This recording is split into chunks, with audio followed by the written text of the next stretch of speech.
Assalamualaikum warahmatullahi wabarakatuh. Apa kabar adik-adikku semua? Semoga kalian selalu diberikan kesehatan, dimurahkan rezekinya, dan selalu dalam lindungannya. Amin ya rabbal alamin. Dan juga ingat, selalu jaga kesehatan dengan mengikuti protokol kesehatan.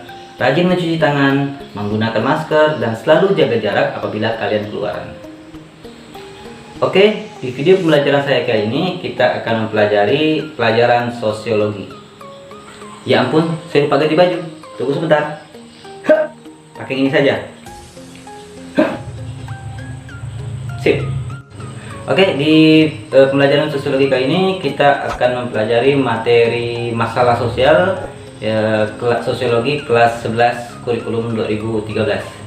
Adapun peta konsep dalam materi masalah sosial ini adalah sebagai berikut. Yang pertama, permasalahan sosial di dalam masyarakat. Yang kedua, partikularisme kelompok dan dilema pembentukan kepentingan publik. Yang ketiga, berbagai jenis permasalahan sosial di ranah publik. Yang keempat, dampak permasalahan sosial terhadap kehidupan publik. Dan yang kelima, pemecahan masalah sosial untuk mencapai kehidupan publik yang lebih baik. Oke, kita masuk ke dalam materi inti.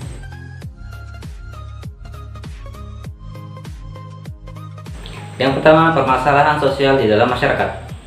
Pengertian masalah sosial. Masalah sosial mengandung dua suku kata, yaitu masalah dan sosial. Masalah yaitu mengacu pada kondisi, situasi, atau perilaku yang tidak dikehendaki atau tidak diinginkan, bertentangan, tidak benar. Dan sosial adalah berkaitan dengan hubungan sosial, struktur sosial, organisasi sosial. Kata sosial membedakan masalah ini dengan masalah ekonomi, politik, fisika, kimia, biologi, dan yang lainnya. Meskipun bidang-bidang ini masih terkait dengan masalah sosial. Ada beberapa pandangan para ahli berkaitan dengan masalah sosial. Di antaranya, 1. Arnold M. Ross. Arnold M. Ross mengatakan bahwa masalah sosial didefinisikan sebagai suatu situasi yang telah memengaruhi sebagian besar masyarakat sehingga mereka percaya bahwa situasi itu adalah sebab dari kesulitan mereka. Yang kedua, pendapat dari Richard dan Richard bahwa masalah sosial adalah pola perilaku dan kondisi yang tidak diinginkan dan tidak dapat diterima oleh sebagian besar anggota masyarakat. Yang ketiga, menurut Surjono Sukamto. Surjono Sukamto mengatakan bahwa masalah sosial adalah suatu ketidaksesuaian antara unsur-unsur kebudayaan atau masyarakat yang membahayakan kehidupan kelompok sosial. Terdapat 3 teori berkaitan dengan masalah sosial ini. Yang pertama adalah teori fungsionalisme. Menurut teori fungsionalisme, semua bagian dari masyarakat seperti keluarga, ekonomi, dan sekolah mempunyai fungsinya masing-masing di dalam masyarakat. Misalnya seperti keluarga membesarkan anak, sekolah memberikan ilmu pengetahuan, ekonomi memberikan lapangan pekerjaan. Semua bagian masyarakat itu bekerja sama dalam membangun tatanan sosial yang stabil. Jika salah satu dari bagian tersebut tidak menjalankan fungsinya, maka akan mempengaruhi bagian-bagian lain, akan muncul ketidaksesuaian atau ketidakteraturan dalam masyarakat tersebut. Bisa saja ketidakteraturan tersebut dalam bentuk masalah-masalah sosial. Contoh mudah dari teori fungsionalisme ini, misalnya seperti di dalam suatu perkomplekan atau suatu perumahan itu terdapat 4 bagian masyarakat yang berperan penting. Yang pertama, RT. Yang kedua, warga. Yang ketiga, petugas kebersihan. Yang keempat, petugas keamanan. Nah, 4 elemen ini akan saling mempengaruhi satu sama lain. Contoh mudahnya seperti ini. RT tidak akan bisa menjadi RT apabila tidak ada warganya. Ya, sehingga karena ada warga, maka RT-nya ada. Itu akan mempengaruhi. Warga akan mempengaruhi RT. Nah, warga juga akan terpengaruhi oleh RT apabila ada warga yang hendak membuat administrasi identitas dirinya, dia memerlukan RT-nya. Nah, apabila RT-nya tidak ada di tempat ataupun RT-nya lagi keluar, maka akan terkendala. Itu juga dengan petugas kebersihan. Petugas kebersihan akan terpengaruhi oleh warga. Nah, kenapa? Karena petugas kebersihan tidak akan bisa bekerja apabila tidak ada warganya di komplek. Jadi tidak ada yang perlu dibersihkan. Sama halnya juga dengan petugas keamanan. Petugas keamanan akan berpengaruh terhadap RT. Nah, RT juga akan berpengaruh terhadap petugas keamanan. Misalkan seperti ini, petugas keamanan ditunjuk oleh RT. Nah, apabila RT tidak ada di tempat, maka petugas keamanan mungkin pada waktunya gajian, dia tidak bisa gajian, sehingga akan mempengaruhi daripada fungsi-fungsinya tersebut.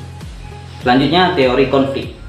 Menurut teori konflik, masalah sosial itu muncul atau terbentuk dari masalah-masalah atau konflik-konflik yang ada di dalam masyarakat atau yang ada di dalam sosial. Hal yang paling umum adalah konflik ras, konflik kelas, konflik etnis, dan konflik gender. Setiap konflik menimbulkan ketimpangan antara yang kuat dan yang lemah. Jadi, konflik-konflik ini terjadi karena adanya ketimpangan atau ketidakadilan. Contohnya seperti ini, dari kaum buruh dan kaum perusahaan, misalkan dari buruh dan perusahaan. Apabila perusahaan menekan kerja buruh secara berlebihan namun gajinya tidak sesuai, maka dari kaum buruh akan melakukan protes atau melakukan demo. Nah, itu merupakan konflik yang terjadi atas ketidakadilan. Mereka dikerja secara paksa namun tidak menghasilkan atau mendapatkan upah yang sesuai. Yang ketiga, teori interaksionalisme simbolik. Berbeda halnya dengan teori fungsionalisme dan teori konflik yang melihat masalah sosial sebagai produk masyarakat. Teori interaksionalisme simbolik ini melihat masalah sosial sebagai interaksi simbolis antar individu yang tidak mempunyai masalah sosial dan individu yang mempunyai masalah sosial. Umumnya, interaksi simbolik adalah interaksi antara seseorang dengan orang lain yang diatur oleh makna yang menghubungkan tindakan dan reaksi mereka. Selanjutnya kita ke faktor penyebab masalah sosial. Masalah sosial timbul dari kekurangan-kekurangan dalam diri manusia atau kelompok sosial yang bersumber pada faktor-faktor ekonomis, biologis, psikologis, dan sosial budaya. Faktor ekonomi. Faktor ekonomi yang menjadi penyebab permasalahan sosial adalah kemiskinan. Dalam hal ini, kemiskinan dibedakan menjadi dua bentuk, yaitu kemiskinan kultural dan kemiskinan struktural. Kemiskinan kultural, kemiskinan yang disebabkan oleh faktor malas, boros, dan tidak disiplin. Sedangkan kemiskinan struktural adalah yang disebabkan oleh perbuatan-perbuatan manusia, seperti kebijakan ekonomi yang tidak adil, distribusi aset produksi yang tidak merata, dan adanya korupsi. Yang kedua, faktor biologis. Faktor biologis yang di dalamnya terdapat persoalan yang harus dipecahkan, seperti masalah endemis atau penyakit menular, sebagaimana terjadi di saat-saat ini, yaitu seperti virus flu burung, HIV, dan saat ini adalah virus COVID-19 atau Corona yang menyerang hampir di seluruh negara. Yang ketiga, faktor psikologis. Faktor psikologis itu seperti depresi, gangguan kejiwaan, stres, gila, tekanan batin, penyakit saraf, bunuh diri, dan sebagainya. Yang keempat, faktor sosial dan kebudayaan. Faktor sosial dan kebudayaan ini seperti perceraian, kriminalitas, pelecehan seksual, kenakalan remaja, konflik rasial dan keagamaan, krisis moneter, dan lain sebagainya.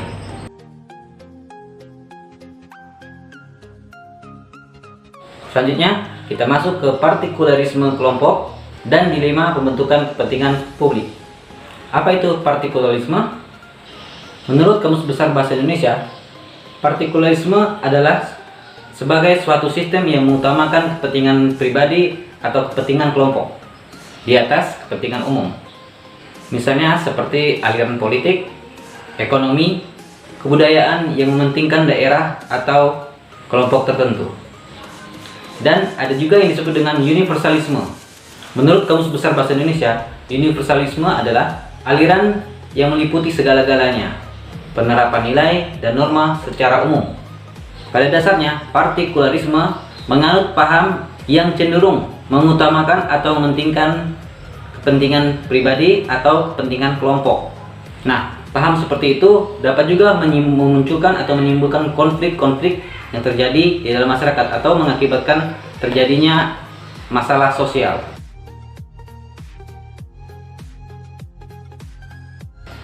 Selanjutnya, kita masuk ke dalam berbagai jenis permasalahan sosial di ranah publik. Yang pertama, kemiskinan sebagai masalah sosial. Seperti yang telah disampaikan sebelumnya, kemiskinan merupakan masalah sosial dan kemiskinan juga memiliki bentuk-bentuknya. Adapun bentuk kemiskinan dan juga menjadi faktor kemiskinan adalah sebagai berikut. Yang pertama, kemiskinan natural, yaitu keadaan miskin sudah sejak dari awal. Misalkan seperti faktor-faktor alamiah, misalkan seperti cacat fisik, usia lanjut, atau akibat bencana alam. Namun ada juga orang yang cacat fisik, namun dia bisa merubah kehidupannya menjadi lebih baik. Seperti yang pernah saya tonton di TV, ada seorang anak yang mengalami kelumpuhan sejak umur berapa tahun. Jadi kondisi tubuhnya kecil, tidak mampu berjalan sehingga harus duduk di kursi roda. Anak tersebut memanfaatkan internet untuk mengubah hidupnya. Cacat fisik bukan menjadi penghalang baginya, sehingga dia bisa menghasilkan pundi-pundi rupiah dari internet dan tidak terhalangi oleh kondisi fisiknya yang lumpuh. Yang kedua, kemiskinan kultural, seperti yang telah disampaikan tadi, seperti boros, malas, itu juga bisa mengakibatkan kemiskinan. Budaya hidup mewah, tidak bisa mengontrol keuangan, nah itu juga bisa mengakibatkan seorang yang mungkin awalnya dia cukup, namun karena hidupnya seperti itu, dia bisa jatuh miskin. Nah, buat adik-adik semua yang mungkin mempunyai orang tua yang penghasilannya cukup, belajar untuk bisa mengatur dari sekarang agar ke depan kita terbiasa dan tidak menjalankan hidup dengan hidup boros. Karena boros itu akan menjatuhkan kita pada kemiskinan. Yang ketiga, kemiskinan struktural. Seperti yang telah disampaikan tadi, kemiskinan struktural itu bisa terjadi karena adanya korupsi dari pihak pemerintah atau pejabat-pejabat tinggi dan distribusi aset-aset yang tidak merata, sehingga daerah-daerah tertentu akan mengalami keuntungan, daerah-daerah tertentu juga akan mengalami kerugian karena tidak meratanya. Dan karena korupsi yang dilakukan oleh pejabat, sehingga apa yang harusnya diterima oleh masyarakat jadi berkurang dan tidak merata. Ada program dari pemerintah kita untuk mengatasi kemiskinan. Contohnya seperti program simpanan keluarga sejahtera, program Indonesia Sehat, program Indonesia Pintar. Nah, itu merupakan kebijakan-kebijakan pemerintah untuk mengatasi kemiskinan yang ada di negara kita.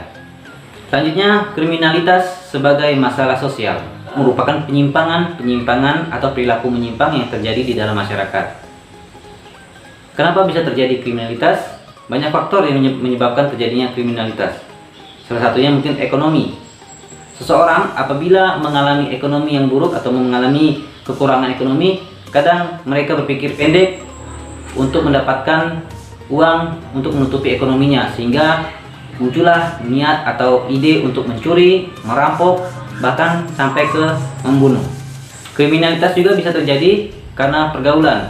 Misalkan seorang anak yang awalnya baik, namun dia berkumpul atau bergabung dengan komunitas-komunitas yang tidak baik, misalkan seperti ikut geng motor yang biasa suka membuat resah masyarakat, sehingga anak yang baik itu mengikuti lingkungannya menjadi seorang anak yang berandal, membuat resah masyarakat, mengancam warga-warga yang sedang berjalan. Selain kriminalitas, ada juga kejahatan kerah putih. Apa itu kejahatan kerah putih? Kejahatan kerah putih adalah kejahatan yang dilakukan oleh orang-orang yang berkedudukan tinggi atau kelas yang tinggi. Misalkan seperti pejabat-pejabat. Pejabat-pejabat yang melakukan korupsi itu juga merupakan kejahatan kerah putih. Kenapa? Karena dia mencuri. Tidak berbeda dengan pencuri pada umumnya. Karena apa? Karena mengambil hak yang bukan miliknya. Apalagi korupsi adalah mengambil hak orang banyak untuk pribadinya. Karena itu disebut dengan kejahatan kerah putih, karena dilakukan oleh para petinggi-petinggi atau elit. Ada dua cara yang dapat digunakan dalam penanggulangan kriminalitas. Yang pertama, preventif. Preventif adalah seperti penyuluhan, sosialisasi. Nah, itu tujuannya mencegah sebelum terjadi. Jadi misalkan seperti pelajar, agar tidak terjadi penyimpangan, maka pelajar diberikan pengetahuan berkaitan masalah-masalah sosial, diberitahukan tentang konflik sosial, diberitahukan pelanggaran ini mendapatkan hukuman ini, sehingga siswa-siswa tersebut memikir apabila kedepannya terjadi, dia usaha untuk menghindar. Itu adalah preventif, jadi mencegah sebelum terjadi. Yang kedua, represif. Represif adalah tindakan yang dilakukan setelah terjadi. misalkan seperti penangkapan pengedar narkoba, baik itu penangkapan sampai ke penembakan, itu merupakan penanggulangan kriminal secara represif.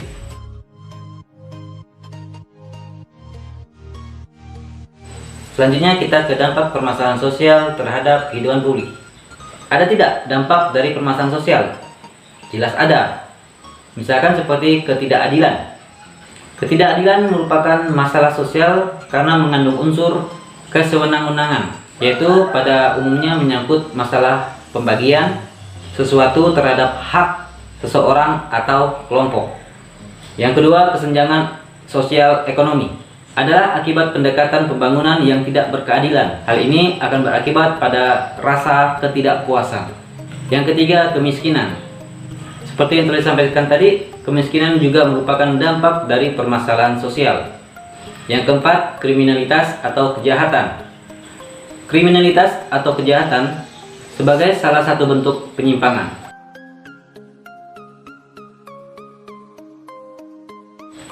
Nah, kita masuk ke poin yang terakhir. Pemecahan masalah sosial untuk mencapai kehidupan publik yang lebih baik. Banyak cara yang dapat digunakan dalam pemecahan masalah. Misalkan seperti permasalahan kemiskinan. Pemerintah sudah mengeluarkan program-program untuk memberantas kemiskinan. Namun program itu tidak akan berjalan apabila diri kita sendiri hobi dalam atau suka bermalas-malasan, seperti bentuk kemiskinan kultural. Untuk itu, agar kemiskinan kita bisa berkurang, selain dari bantuan pemerintah, support dari pemerintah, diri kita pribadi juga harus menggerakkan diri agar bisa menjadi lebih baik lagi.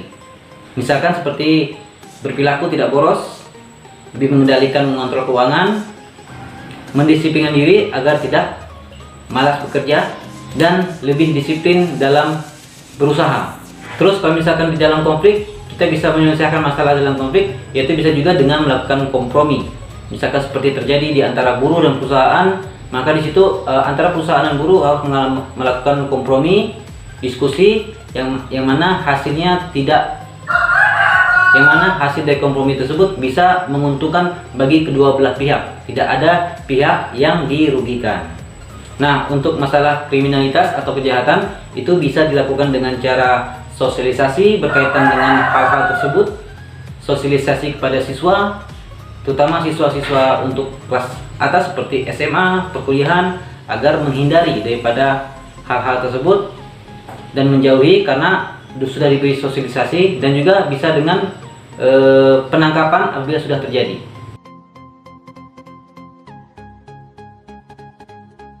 Oke, demikianlah pelajaran kita pada pelajaran sosiologi masalah sosial kelas 11 kurikulum 2013. Masalah sosial ini sering kita temui karena biasa terjadi di lingkungan kita. Nantinya kita sebagai warga masyarakat bisa mengantisipasi atau menghindar daripada terjadinya permasalahan sosial, dan bukan kita yang menjadi penyebab terjadi masalah sosial. Apalagi kita telah mempelajari, memahami tentang materi-materi berkaitan dengan masalah sosial.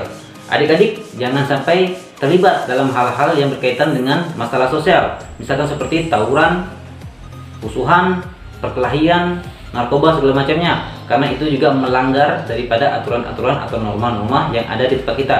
Jangan sampai kita menyesal setelah kita melakukan. Lebih baik kita memperbaiki diri sekarang untuk menghindari hal-hal yang tidak kita inginkan di kemudian hari.